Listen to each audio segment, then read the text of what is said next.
Hey YouTubers, it's Charlie. This is going to be my Euron Greyjoy video, so just careful for spoilers if you're not caught up on the TV show yet. I'll be talking about a few things that George R. R. Martin has mentioned about the character too. Right now on the TV show, he's like the de facto Ironborn villain. As crazy as Theon and Yara are, it's pretty obvious that they're the protagonists. We want them to win. They've stolen some of Euron's ships, but they have way less than the 1,000 that are needed to carry Daenerys' forces to Westeros. So there's a couple big problems that need to be solved, but that's effectively what the Ironborn storyline has become.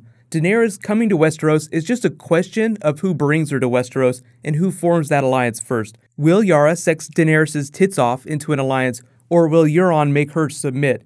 Now in the books, that relationship between those two storylines is a little more complicated. There are more people involved. We have Euron Greyjoy, who is going over with all the ships, so they've collapsed a lot of that. Euron even has Dragonbinder, which I guess if you really want to make jokes, you could call a metaphor for his dick. The TV show is a little bit clearer about that, like he's grabbing his crotch as he's like, I'm gonna make Daenerys submit to me. But as we know, what does Daenerys do when men try to make her submit? She roasts them alive. So I don't think that anybody believes that Euron is just gonna sail over, show Daenerys his dick, and that's gonna be the end of it. They're gonna conquer Westeros together. But what about those 1,000 ships? That's actually a really important plot point. I will be a little upset if they use the mass transit workaround, because as funny as it is to see Littlefinger fly all over Westeros in the span of a single episode, building 1,000 sailing ships takes a long time, even with modern technology. And I love the idea that Euron has them basically dismantling everything that's made of wood on the Iron Isles to build all those ships, as if they'll build the ships, but in doing so, they'll have to dismantle most of their homes.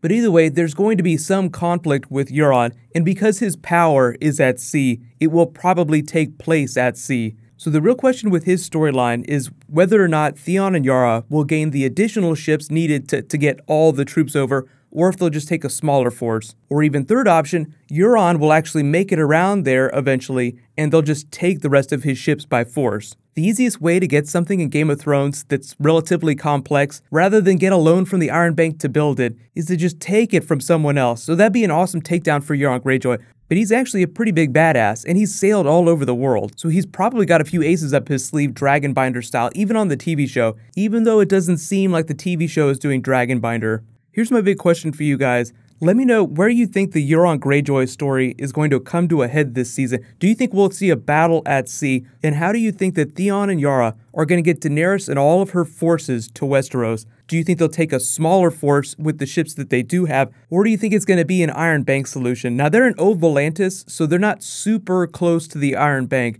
But I would be willing to bet the Iron Bank would be happy to bankroll Daenerys, thinking that she's probably the best option for repaying all the loans that they have lost in Stannis. Think about how much money they sunk into him when Stannis hired all those sellswords. The Iron Bank's motto is the Iron Bank will have its due. And that's actually another good thing too we'll have to talk about after the series is over. The Crown is still deeply in debt to the Iron Bank, but it's not necessarily related to the Euron Greyjoy storyline. I'll just laugh if there's some sort of Deus Ex Machina solution at the end where Euron just magics up 1,000 ships and sails all the way around the Horn of Westeros down in the south up to Slaver's Bay. Like, oh, when you weren't looking at me, I was making all those ships. Here they are. They're all ready to go. The stuff that George R. R. Martin has been teasing for Euron's storyline is a lot more fun too. If you really like Euron as a villain, you are going to love Winds of Winter. So in the latest material that George R. R. Martin has read in public, the Damp Hair has visions of Euron conquering Westeros, wearing a shark teeth crown, sitting on the Iron Throne in a suit of Valyrian armor with someone who's, relatively white looking. He can't quite make them out, but I think it's implied that it's Daenerys. So he's basically having visions of Euron completing his mission of making Daenerys submit in conquering Westeros. But on top of that, George R. R. Martin makes Euron even worse. So the Damp Hair is remembering to his childhood when Euron would sexually abuse him and his other brother, and then Euron admits to killing all of their other brothers. Remember, Euron and the Damp Hair are both brothers of Balon Greyjoy, Theon's father. They're both Theon's uncles, and they had a bunch of other brothers that Euron admits to killing. So while the TV show's version of Euron just seems like a total asshole, book version of Euron is this grand villain, like this psychopathic grand villain. So hopefully that gets you a little more pumped up for a Snow Bowl, Jon Snow versus Ramsay style battle with this Ironborn Daenerys storyline.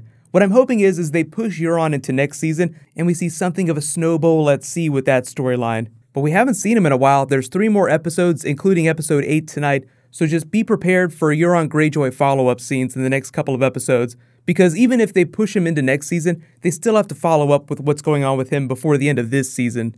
But what's going to happen tonight is I'll post my episode 8 video after it airs, so be sure to subscribe to get that. There's also a new round of the giveaway that's happening right now. All you have to do to enter is be a subscriber, leave a comment on this video. So I'll just remind everyone when I post my episode 8 video tonight. Even though the TV show has really tuned Euron's character down a little bit, I think he has potential to be one of the best non-Ramsay villains on the show. But while you guys wait for my video to post tonight, you can click here to learn all about Lady Stoneheart. I kind of explain her story in the books, what the TV show is probably going to change about that.